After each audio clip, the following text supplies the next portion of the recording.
Hola, bienvenidos, mis estudiantes del programa de formación continua para docentes en servicio de la Universidad Pedagógica Nacional Francisco Morazán, con sede en el municipio de San Marcos del departamento de Ocotepeque. Les saluda el profesor Godofredo Valdivieso, docente del área de Ciencias Naturales.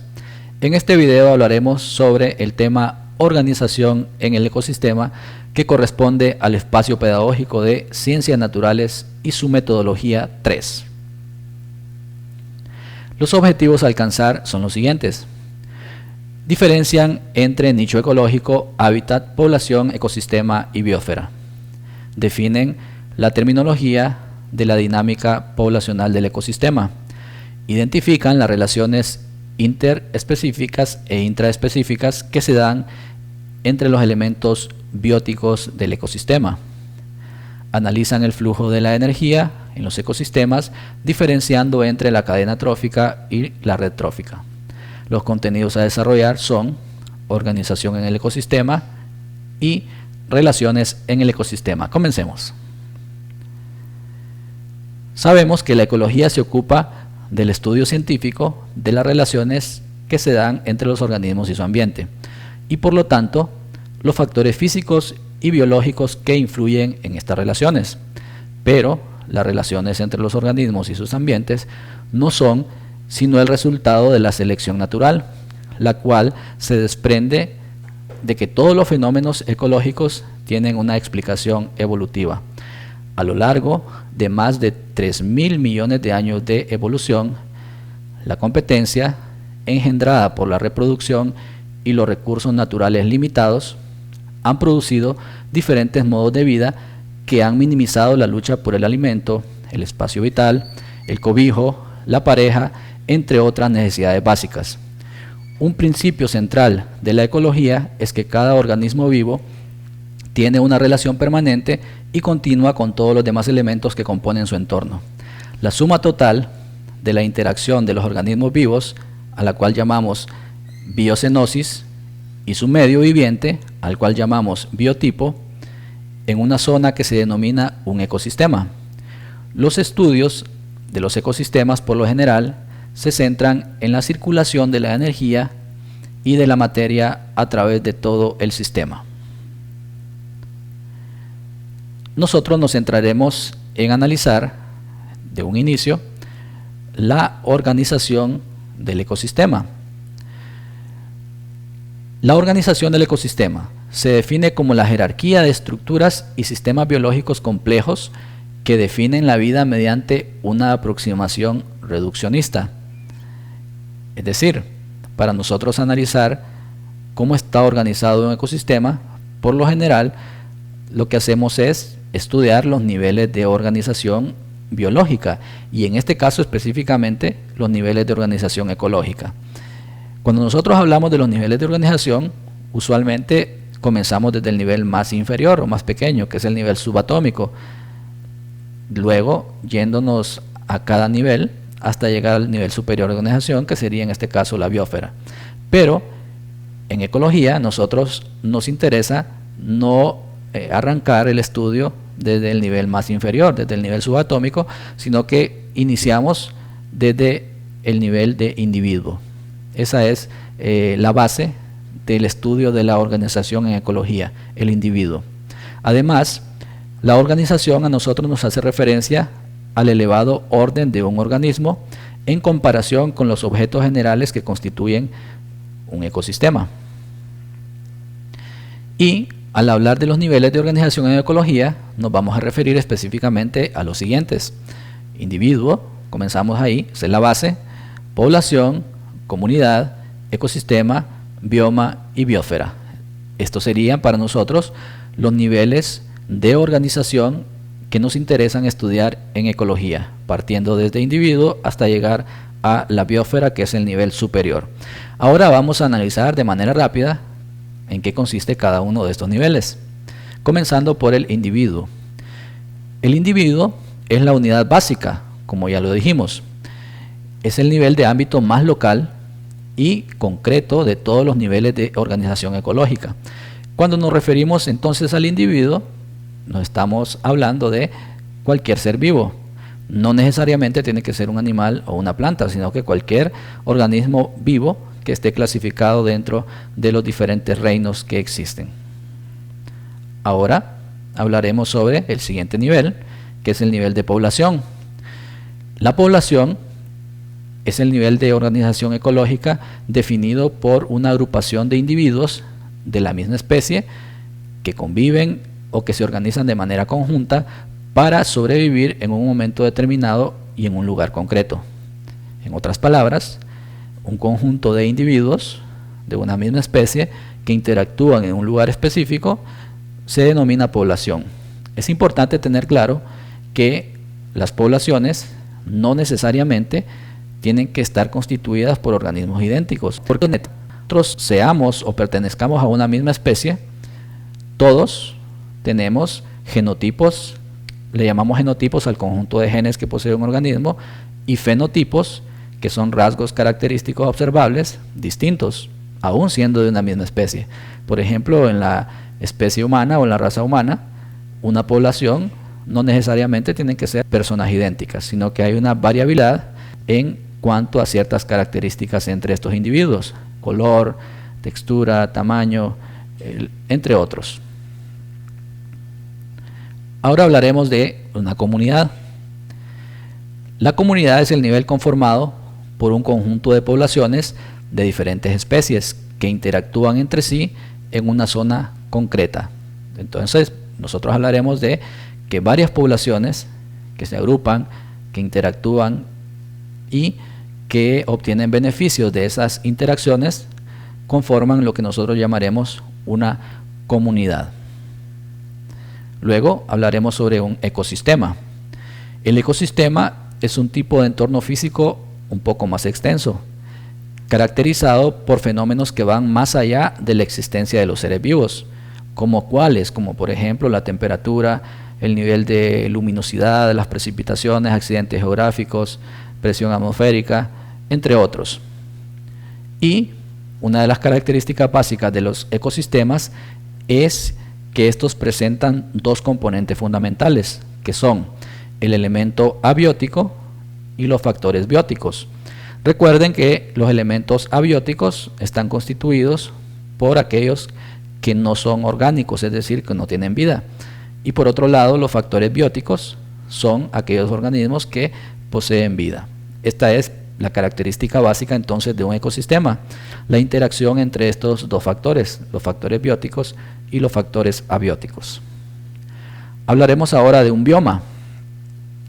Un bioma es una categoría que engloba a varios ecosistemas que presentan algunas similitudes entre sí y que en muchas ocasiones están en contacto físico entre unos y otros.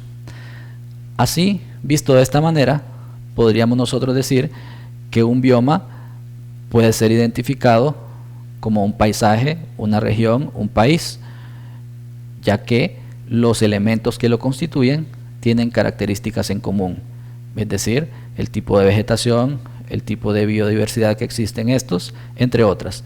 Y podríamos citar algunos ejemplos de biomas, como selvas, áreas desérticas o desiertos, praderas, sabanas, manglares, entre otros. Y el último nivel de organización, que es el nivel superior en ecología, es la biosfera. La biosfera es el nivel de organización ecológica más grande y abarca todo el planeta, compuesto por el encaje de los diferentes biomas, es decir, la unión de los diferentes biomas que existen sobre la Tierra conforman lo que nosotros llamamos biosfera. Y una característica de la biosfera es que está constituida por tres componentes básicos, que son la litósfera, que la litósfera es la que comprende todas las regiones de la Tierra que tienen relieve terrestre o suelos, la atmósfera, que es la capa de gases que rodea la Tierra, y la hidrósfera, que son las grandes masas de agua que constituyen y se distribuyen dentro del planeta, independientemente si estos se pueden ver o no se pueden ver por medio de un satélite. Esta entonces es la característica básica de la biosfera. Ahora que ya conocemos la organización de los ecosistemas, hablaremos sobre la dinámica o la interacción que se puede dar primero en una población y luego en un ecosistema. Una población, como nosotros sabemos, posee características en función más bien del grupo en total que de uno de los individuos por separado. Estas características, que son inherentes al total de la población, podríamos mencionar algunas de ellas, como la densidad poblacional, la frecuencia de nacimientos o tasa de natalidad, distribución por edades, ritmo de dispersión, potencial biótico, forma de crecimiento, entre otras características. Si bien nosotros sabemos que todos los individuos nacen y mueren, los índices de natalidad y de mortalidad no son características del individuo, sino que son características de la población general o en global. La ecología moderna trata especialmente de las comunidades y las poblaciones. El estudio de la organización de una población o de una comunidad es un campo particularmente activo en la actualidad, porque esto nos da a nosotros datos o parámetros para realizar estudios sobre distintos factores que puedan estar afectando un ecosistema, una población o una comunidad. Entonces, por eso es muy importante conocer acerca de la dinámica de las poblaciones. Para estudiar la dinámica de las poblaciones es básico que nosotros conozcamos algunos conceptos básicos. Entre ellos vamos a hablar sobre el hábitat y el nicho ecológico. Primero vamos a definir qué es el hábitat. El hábitat de un organismo es el lugar donde vive, es decir, su área física, alguna parte específica en la superficie de la tierra, del aire, del suelo o del agua. Puede ser muy grande o puede ser muy pequeño, esto dependerá del organismo en cuestión. Y hay diferentes tipos de hábitat dependiendo del lugar donde el organismo viva. Aquí podemos ver nosotros muchos ejemplos de hábitat dependiendo si el individuo o el organismo vive en el desierto, en el bosque, si es doméstico, si vive en los polos, si vive en otro tipo de relieves o de zonas geográficas. Ahora hablaremos sobre el nicho ecológico. El nicho ecológico es el estado o el papel de un organismo en la comunidad o en el ecosistema. El nicho depende de adaptaciones que son de tipo estructural del organismo, también de tipo fisiológico y conductual. Puede ser muy útil que nosotros hagamos este análisis. Podemos nosotros considerar el hábitat como la dirección del organismo, es decir, donde vive. Y podemos nosotros definir el nicho como su profesión, en otras palabras, lo que hace biológicamente o a qué se dedica dentro del ecosistema. Aquí podríamos ver un ejemplo. Aquí en la parte nosotros de abajo vemos que dice que el nicho ecológico de las ardillas es el de los animales que habitan en los árboles y se alimentan de frutos secos. Recuerden que el nicho ecológico hace referencia al papel que desempeña el organismo o el individuo y que está relacionado con muchos factores. Uno de los más notables son sus hábitos alimenticios u otros factores de tipo fisiológico que el individuo cumple dentro del lugar donde habita o donde vive. Hablaremos ahora sobre la densidad poblacional. Al referirnos nosotros a la densidad poblacional, estamos nosotros haciendo o recordando el número promedio de habitantes de un país, de una región o de un área determinada. Por lo general, vamos a utilizar la definición de el número promedio de habitantes o de individuos por unidad de superficie, como por ejemplo, tantos habitantes por kilómetro cuadrado o por metro cuadrado. Entonces, al referirnos de la densidad poblacional, nos referimos a la relación entre el número de individuos por unidad de área en un espacio específico o en un ecosistema específico. Natalidad y mortalidad, conceptos muy importantes a conocer. Vamos a comenzar hablando sobre la tasa de natalidad. Cuando hablamos de tasa de natalidad nos referimos a la medida de cuantificación de la fecundidad, es decir, a la relación que existe entre el número de nacimientos ocurridos en un cierto periodo de tiempo respecto a la cantidad de individuos que habitan una población. En palabras más sencillas, la cantidad de individuos que nacen por unidad de tiempo, y siempre tomando como referencia la densidad poblacional del área que nosotros estemos estudiando. Hay ecuaciones ya definidas para hacer estos cálculos que nosotros más adelante las analizaremos.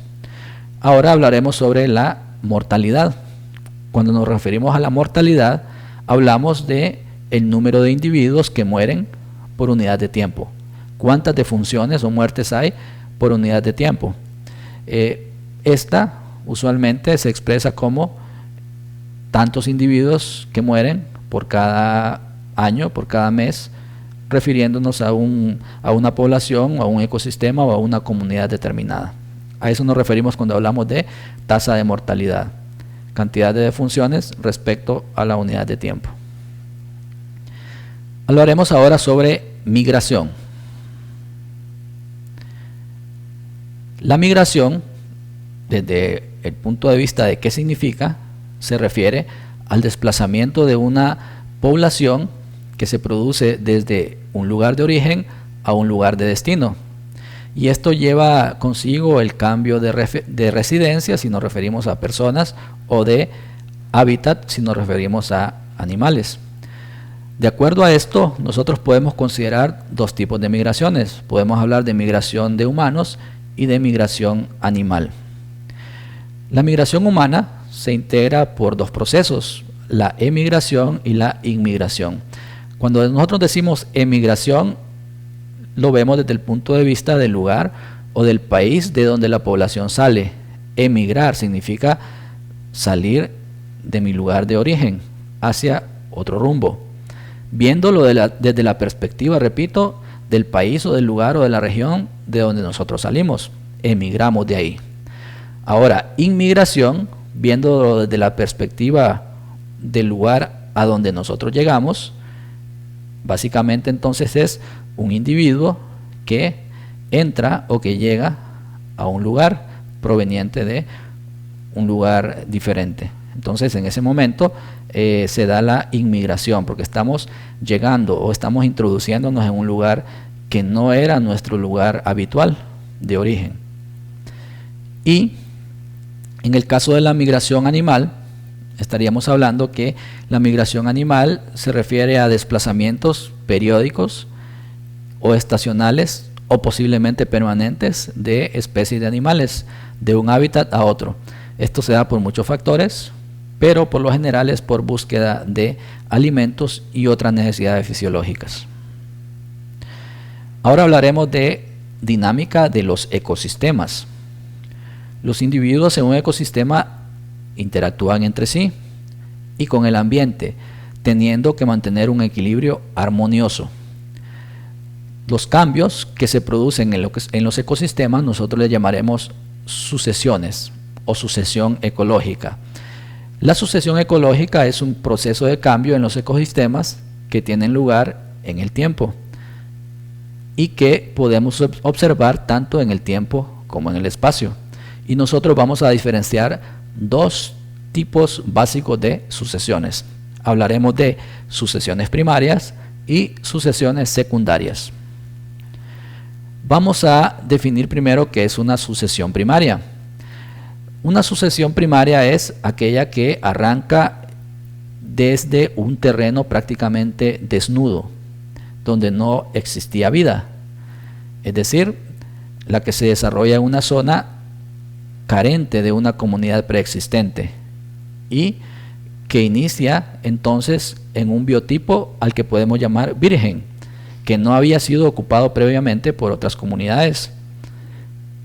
Eso sería un ejemplo claro de una sucesión primaria, tal y como lo podemos ver en la imagen, partiendo de un lugar donde no existía poblaciones ni comunidades de ninguna especie en particular, hasta llegar a un ecosistema donde hay una gran diversidad de especies, tanto de plantas como de animales.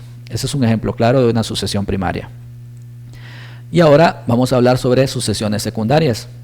Estas se dan después que en el lugar se produce una perturbación importante. Es decir, ¿a qué nos referimos cuando hablamos de una perturbación? Puede ser un incendio o puede ser un fenómeno natural u otros provocados.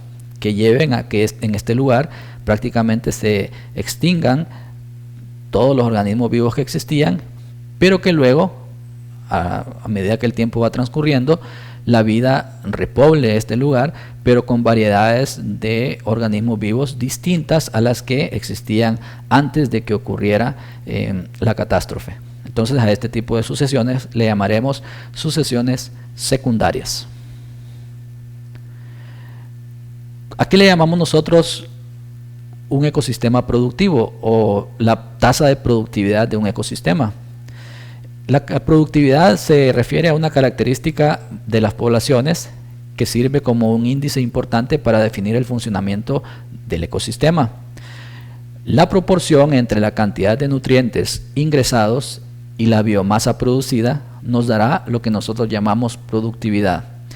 Es importante conocer la productividad del ecosistema porque esto es sinónimo de eficacia y nos servirá para tener algunos parámetros sobre el flujo de la energía y la dinámica que se está llevando entre los organismos vivos de este ecosistema. Ahora hablaremos sobre las relaciones que se dan en los ecosistemas. Y las relaciones las vamos a nosotros a clasificar en dos grandes grupos: relaciones intraespecíficas y relaciones interespecíficas. Las relaciones intraespecíficas son las que se dan entre seres vivos que pertenecen a una misma especie, misma especie. Y por otro lado tenemos las relaciones interespecíficas. Estas son aquellas que se dan entre organismos de diferentes especies. Entonces, distintas especies, misma especie. Comenzaremos hablando de las relaciones interespecíficas. Como bien lo dijimos anteriormente, estas se dan entre organismos de diferentes especies y por lo general los motivos básicos de estas interacciones son por búsqueda de alimentos, de espacio físico o de otras necesidades fisiológicas de los organismos para poder conservar su vida y también para poder proliferar la especie. Vamos a mencionar algunas de las relaciones interespecíficas más comunes y más conocidas y también vamos a hacer énfasis en este tipo de relaciones cuando son de beneficio mutuo para los organismos que interactúan, cuando se dan aquellas en las que solo uno se beneficia y el otro no, y cuando se dan aquellas donde uno de los individuos que interactúa se beneficia y el otro sale perjudicado.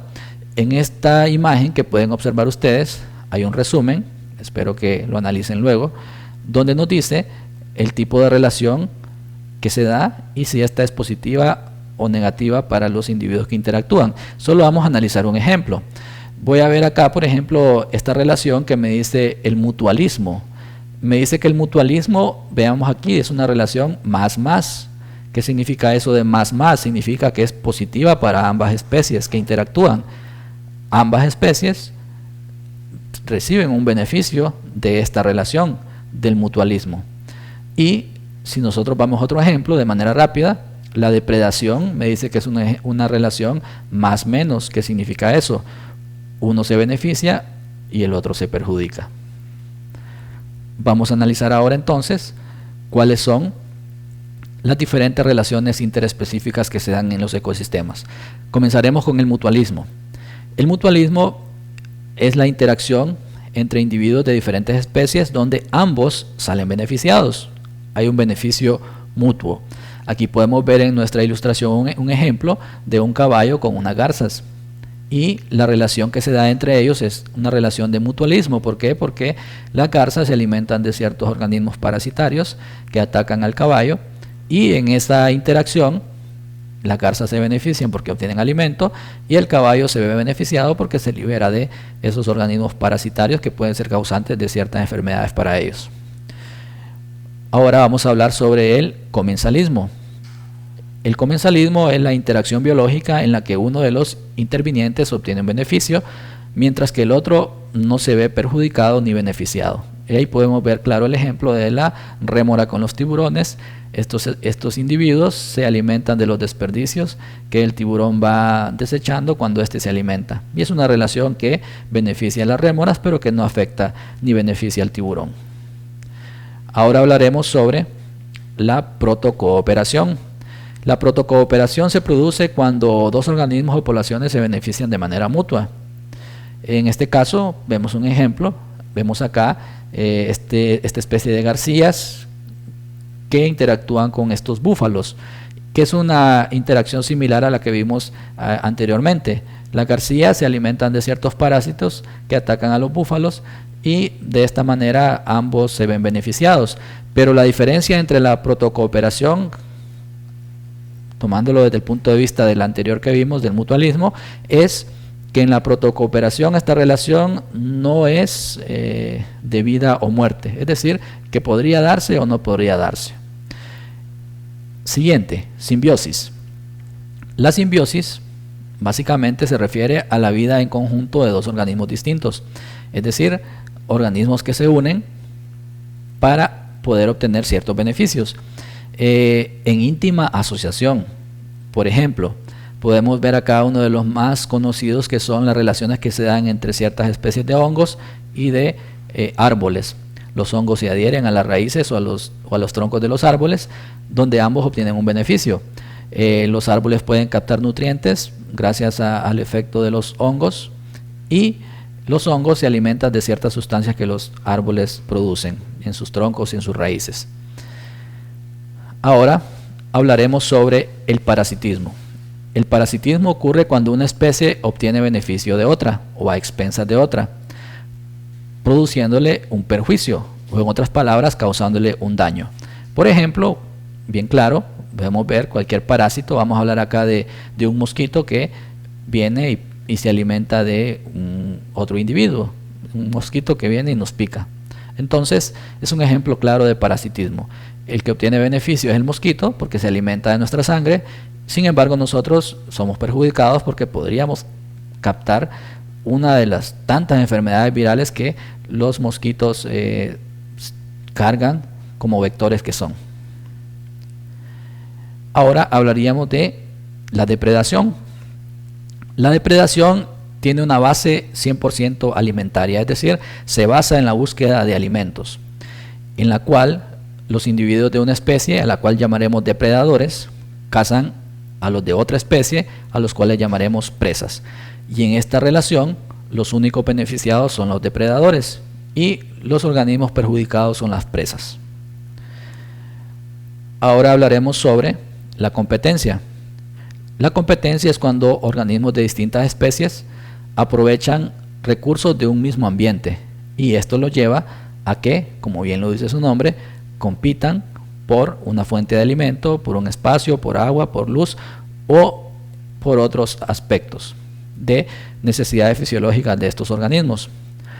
Y esto tiene efectos adversos, ya que limita el acceso a los recursos para una buena parte de los organismos que entran en competencia. Aquí puede prevalecer lo de la supervivencia del más fuerte, por lo general. Hablaremos ahora sobre el inquilinismo. Un individuo se refugia en el cuerpo o en alguna parte o resto del otro, beneficiándose del inquilino, y el otro individuo por lo general no se beneficia ni se perjudica, pero posiblemente podría obtener algún perjuicio, dependiendo del grado de afectación que reciba el individuo de parte del inquilino. Ahora vamos a hablar sobre las relaciones intraespecíficas. Una relación intraespecífica, como ya lo dijimos, se da entre individuos de una misma especie. Y en el caso de la competencia intraespecífica, se produce cuando los individuos de una misma especie compiten por los siguientes factores. Puede ser por los recursos, pelea de recursos, puede ser por la reproducción, o sea, luchar por el sexo opuesto y proliferar la especie, por la dominación social. Los más fuertes son los que predominan, y también existen asociaciones en las relaciones intraespecíficas, y estas se dan para obtener beneficios en común, como cuáles: mayor facilidad para la caza y para la obtención de alimentos, protección frente a los depredadores de esta especie, la reproducción por proximidad de los sexos opuestos y el cuidado y la protección de las crías. Y ahí podemos ver las relaciones intraespecíficas más comunes o más conocidas, de las cuales nosotros estudiaremos a continuación. Vamos a hablar primero de la competencia. Esta se da cuando algún elemento no existe en la cantidad suficiente, y para poder satisfacer las necesidades de los individuos de esa especie, estos tienen que entrar en competencia o en pugna para obtener este beneficio. Puede ser espacio, puede ser alimento, agua u otro. Territorialidad.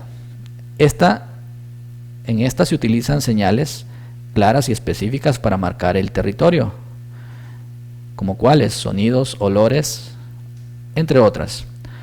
Por norma general, entonces, los animales marcan su territorio para establecer su zona de reproducción o de alimento. Aquí también se podría dar lo de la supervivencia del más fuerte. Hay otro tipo de relaciones que son familiares, y dentro de las relaciones intraespecíficas son las que se establecen entre los progenitores y su descendencia, con finalidades fundamentales de la reproducción y atención de las crías, y hay de diferentes tipos. Veamos cuáles son. La parental monógama, que es la que se da entre un macho, una hembra y sus crías. La parental polígama, que es la que se da entre un macho, varias hembras y sus crías. La matriarcal, que es la que se da entre una hembra y sus crías. Y la patriarcal, que es la que se da entre el padre y sus crías. Ahora vamos a hablar sobre otra relación intraespecífica, que es la relación filial o relaciones filiales. Las relaciones filiales están formadas tan solo por los hijos, que son abandonados por los padres. Esto se da, por ejemplo, en la mayoría de los peces y los insectos. Otra relación son las relaciones coloniales. Las relaciones coloniales es aquella que está formada por individuos originados por mecanismos de reproducción asexual a partir de un progenitor común. Y los individuos que integren estas colonias, por lo general, están unidos de forma física. Pueden ser todos iguales o pueden presentar diferencias morfológicas y fisiológicas. Por lo tanto, hay dos tipos de relaciones coloniales, que son las coloniales homomorfas y las coloniales heteromorfas. En las homomorfas solo hay individuos idénticos, y en las heteromorfas hay individuos que tienen características distintas. Relaciones gregarias.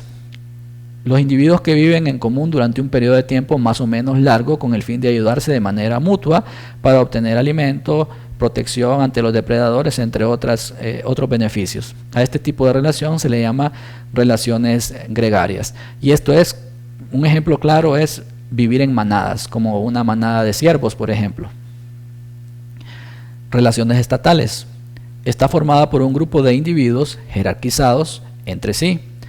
Estos individuos suelen ser diferentes anatómicamente y fisiológicamente. Se produce en esta una división del trabajo. Los individuos que la forman dependen los unos de los otros para poder sobrevivir. Y unos ejemplos claros de relaciones estatales podrían ser las abejas, avispas, hormigas y termitas, que viven en este tipo de sociedades que establecen relaciones estatales. Ahora hablaremos sobre los conceptos de pirámides y cadenas tróficas o alimentarias. Primero vamos a definir qué es una cadena trófica.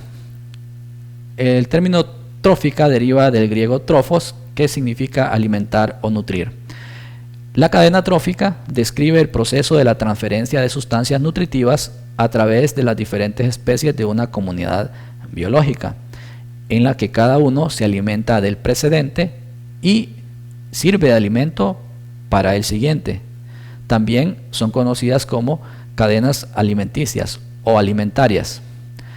Y acá, en la cadena trófica, se ve muy claramente la corriente o el flujo de los nutrientes y de la energía que se establece entre las diferentes especies que interactúan en un ecosistema, específicamente en la parte de su nutrición. Y aquí podemos ver en nuestra imagen una cadena trófica o alimentaria básica, partiendo desde los organismos productores que son las plantas, luego los consumidores primarios, secundarios, hasta llegar a los niveles más altos de organismos consumidores. Muy importante establecer la dirección del flujo de la energía.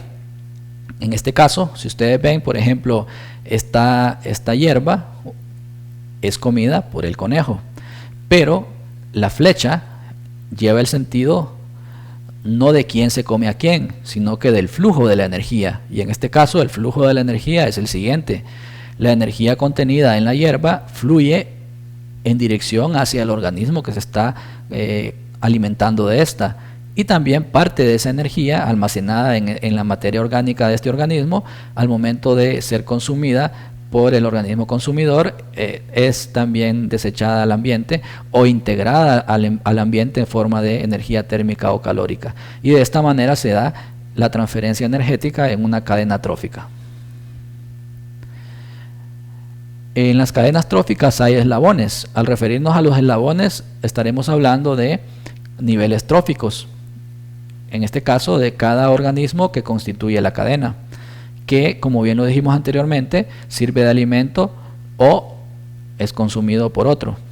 Y de esta manera podemos nosotros establecer esa relación entre los diferentes eslabones o niveles tróficos en una cadena, que va desde los organismos productores hasta los distintos consumidores que hay. ¿Qué pasa si desaparece un eslabón de la cadena? Esto sería muy perjudicial para el equilibrio del ecosistema. ¿Por qué? Porque si un eslabón se pierde, habría muchas desventajas. Vamos a mencionar algunas de ellas. Posiblemente se podrá superpoblar el nivel inmediato anterior debido a que ya no existen sus depredadores. Esto podría suceder.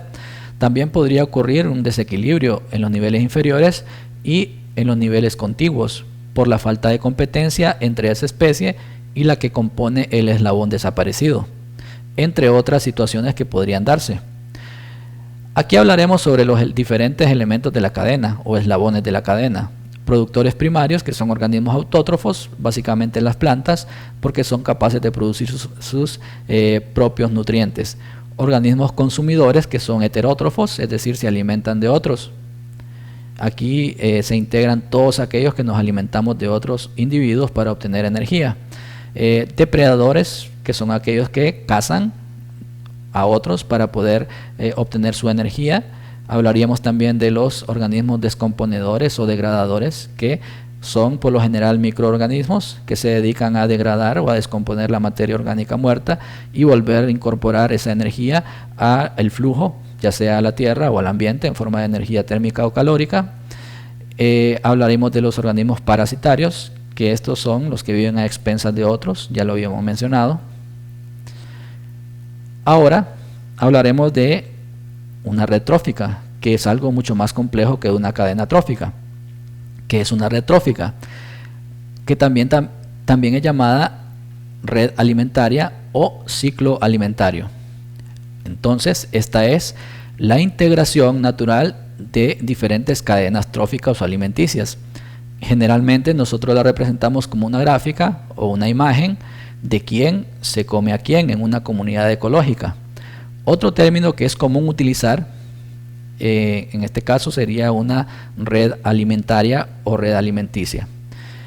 En una red nosotros podemos ver una interacción mucho más compleja que en una cadena, ya que aquí intervienen una mayor cantidad de individuos, de los cuales nosotros podemos ver, vean aquí los ejemplos que tenemos, una cantidad más grande de interacciones, de quién se alimenta a quién o quién se come a quién. Y podemos notar que hay diferentes especies, tanto de productores como de consumidores, en las diferentes escalas o niveles. Y por esa razón, el número de interacciones por la búsqueda de alimento o por la obtención de energía es mucho mayor. Y las direcciones acá son múltiples. Esto dependerá de la cantidad de organismos o de individuos que estén interactuando.